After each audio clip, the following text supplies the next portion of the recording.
Hello, everyone, and welcome back. This is the Road to an Effective Classroom Environment, and I am your host, Lashawnte. This is episode 7, and the focus is on teacher presence. I encourage you to go back to the other 6 episodes and have a listen to the topics that we have discussed thus far. But today we're going to look at teacher presence. What is teacher presence? And before I get into my own definition or what I think teacher presence looks like, sounds like, think about a salad. A salad consists of different vegetables, and for those of us that like a little bit of fruit, but it can consist of different components. I like to think of teacher presence as the lettuce because it's a big portion of the salad. So let's talk about that. What is teacher presence? Teacher presence is how you establish your existence in your classroom. It's your persona. It's who you are when you're in that room and how you are. Have you ever gone into your classroom tired or angry or frustrated? And I'm sure many of us can say yes to all of those, if not one or two. And if you went into the class feeling that way, what are the chances that your lesson started off with those feelings? What are the chances that you allowed your feelings to come into that classroom and be a part of that lesson?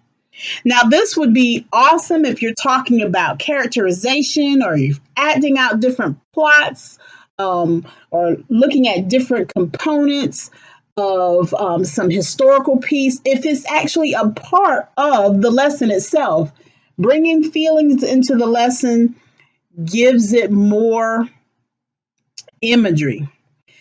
But what I'm talking about here is when you come in with how you're feeling that day or at that moment, and you bring it in. How does that impact our children? How does it impact those students as they are trying to learn what it is that you are trying to teach? And I can remember during my teaching career, when I would go to work and I may have a bad morning because I'm trying to get my kids ready for school. And let's say that we just had all kind of things going on. And in my household, we had fun, but we also had our times in which our mornings were not always smooth.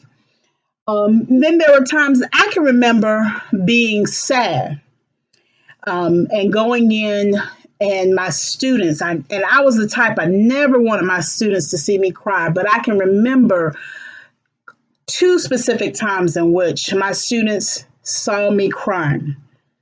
And I have looked back on different aspects of my career and said, how I was feeling that day, how did it impact my students?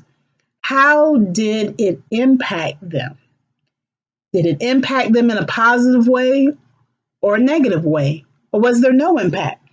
So I'm always contemplating and thinking about how I go into a school, how I go into an office, how I go into a classroom, and how I'm feeling for that day. Because we have to be cognizant of that. We have to be cognizant of what we are feeling going in and who we're talking to when we have those feelings going on. Now imagine teachers who go in every day with those feelings, not once in a blue moon, not once a week, but imagine those teachers who go into a classroom every day with those feelings: anger, tired, frustration. What does that classroom environment look like? What does it sound like? What does it feel like? And for many of us, we don't have to imagine what that looks like or sounds like or feels like, but because we can see it across the hall from us or down the hall, upstairs or downstairs. We can see it in other buildings that we may go in. And unfortunately, sometimes we may see it in ourselves. So, how can our presence in the classroom impact our students?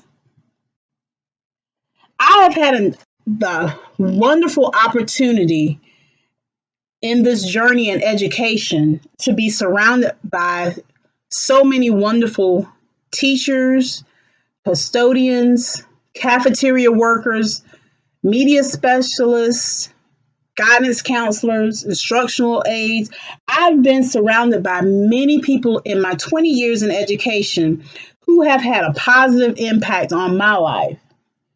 And there's one in particular who has been in education for over 40 years, and her name is Mrs. Juanita Wilson. And I had an opportunity to talk with her and ask her, how important is teacher presence in the classroom? And I asked her to share her thoughts with me. And this is what she said. Teacher presence in the classroom is of utmost importance. As a teacher, I am determined to command my room. I strive to hold my students spellbound, willing, and ready to focus on learning.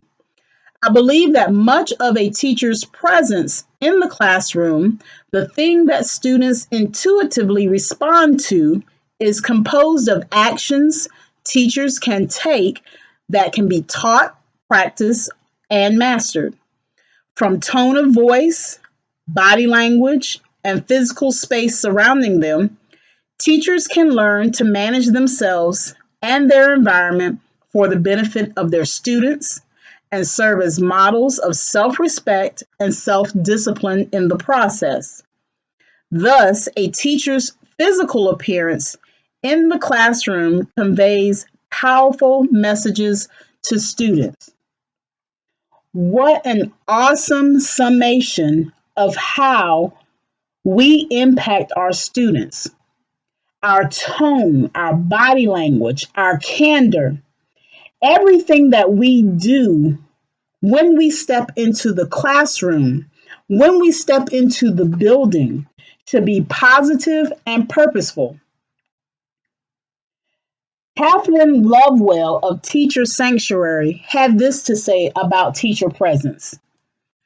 A mindful teacher is fully present in the moment, paying attention to the students, and is non-judgmental and compassionate. Some of the key words there: paying attention, present in the moment, non-judgmental, compassionate. And these are things that we talked about in some earlier episodes. And again, it's still being discussed here in teacher presence. Consistently keeping teacher presence in the forefront of your thoughts will make you a better educator.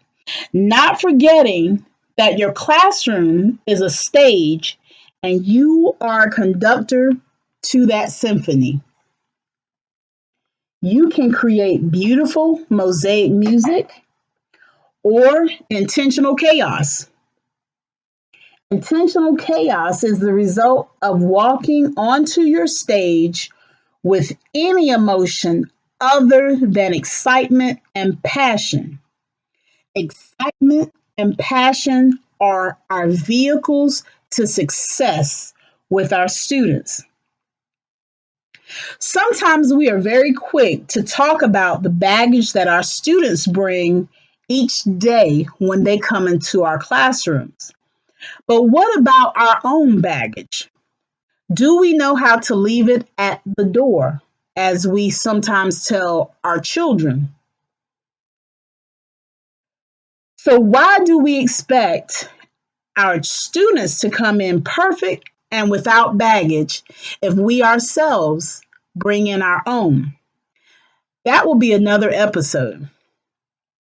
What I want to encourage you to do is to get caught up in your passion, get caught up in your lesson, and get caught up in your symphony. Go into your classrooms confident. Move around the room. Use different voice types to gain different responses from your students. Go in poised. Go in ready for an adventure every day. And I guarantee you, you will be on the road to an effective classroom environment. This has been Teacher Presence, and I hope you have enjoyed our discussion. And I want to leave you with a quote from a soon to be doctor, and that is Wendy Platt. I'll leave you with a quote. If it doesn't feel like home, the students will roam. This has been The Road to an Effective Classroom Environment, and I am your host, Lashawnte. Until next time, be blessed.